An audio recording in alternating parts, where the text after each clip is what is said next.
Okay, this is potentially the last of these remapping guide videos. It really depends on how much we want to get into duration and start of injection. So at the moment I'm just going to stop at the torque map and then consider what to do next. In many respects, the torque map is the easiest of these maps to look at because you can look at it by eye and you can take a fair guess at what you want to do with the values. Now, what I'm going to do is I'm just going to simply make a copy of the torque map so that it's a little bit easier to explain what I'm talking about. So I'm just going to do that. I'm going to drag that across to there.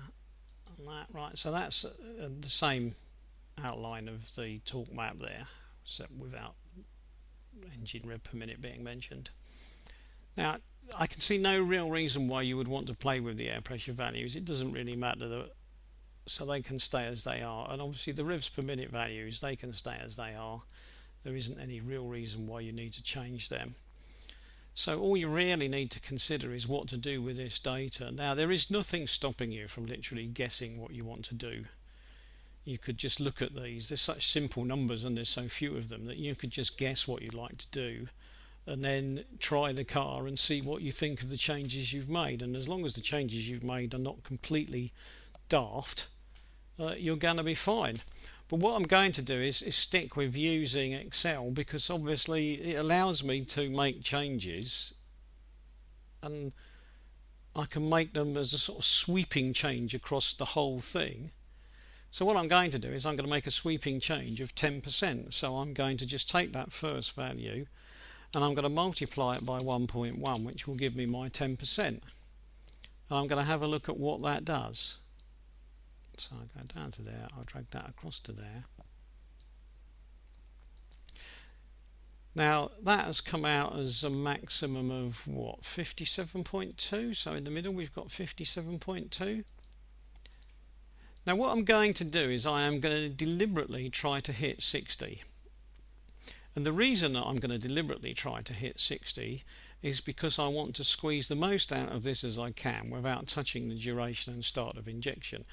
I'd have to go and double check, but I've got a sneaky feeling that from memory that the maximum duration values were for 60 milligrams. So I'm just going to have a little look at that again. I don't think I can probably go much further. So if I was to try 1.2 instead, if I try 12%, I OK that. Let's see what that gives me.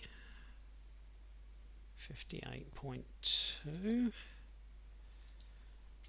Let's try 13%. Let's see what that gives me. And again, I could try and do this in a much more scientific manner, but I really don't see the point. I mean, it's such simple numbers that we're obviously making very, very, very slight changes, but not enough to make a real difference. Let's try 4. I'll drag that one down to there, and I'll drag that one across to here. I'm getting pretty close to my 60, aren't I? I'm going to go one more just for the fun of it. Let's just see what... Oh, no, don't do that yet. Oops.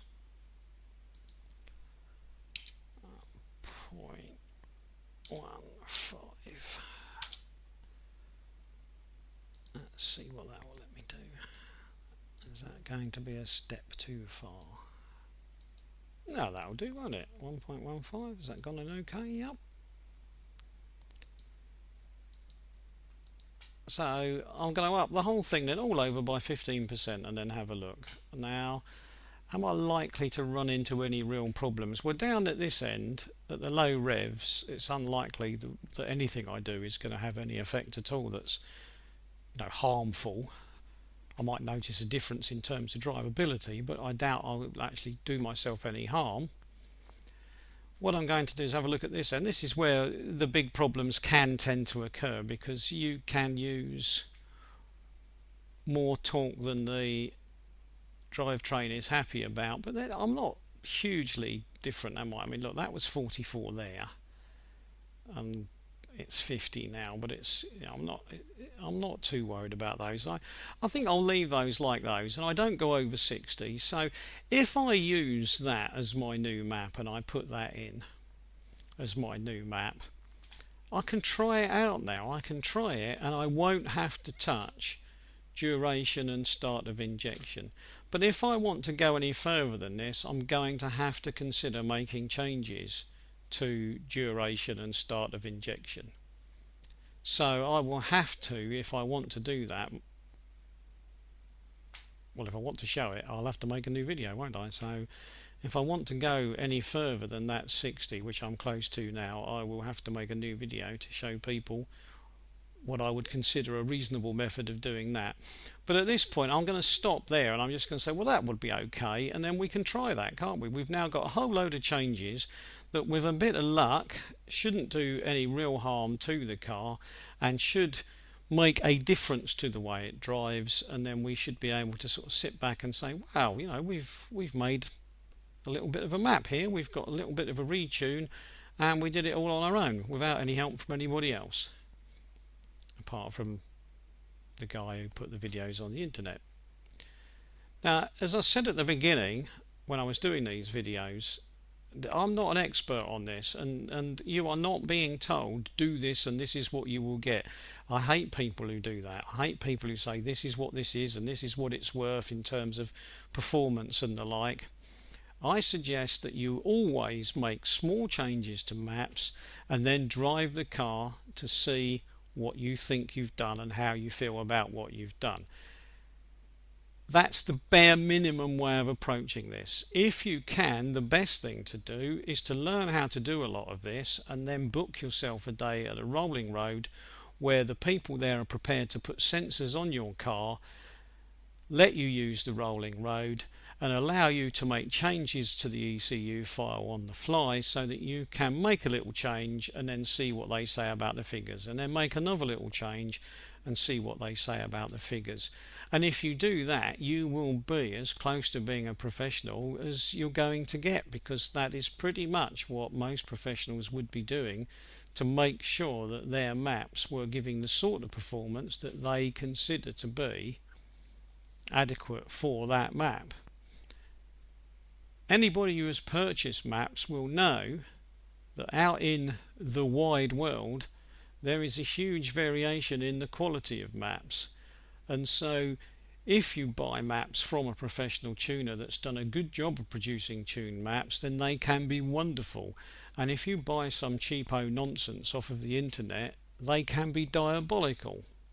But then I guess that's why some people will look at these videos and think, well, I wouldn't mind having a go at doing this myself, because A, I might be able to do it at a reasonable cost, and B, at least then I know what I've done to the car. Right, so I'm going to call that a sort of a complete beginner's set of videos, as in finished, because I don't think you can consider changing duration and start of injection as a beginner's thing, no matter how you look at it. So although I may go on to beginners versions of duration and start of injection, they're not really going to be beginners versions, are they? Because they're going to assume that you know all of this and you've already played with all of the previous maps that I've talked about before going anywhere near those. Please, whatever you do, don't follow these videos and then make changes to duration and start of injection all in one go and then dump that whole file into your car. Because if you make a mistake somewhere in amongst that lot, you'll have made so many changes, there is a risk that you'll do some damage before you even realise what it is you've done. So up to this point you are relatively okay. After this point you may not be so okay. So get this far before you consider touching duration and start of injection. That way you will be in a much safer position. Right, I'm going to stop there.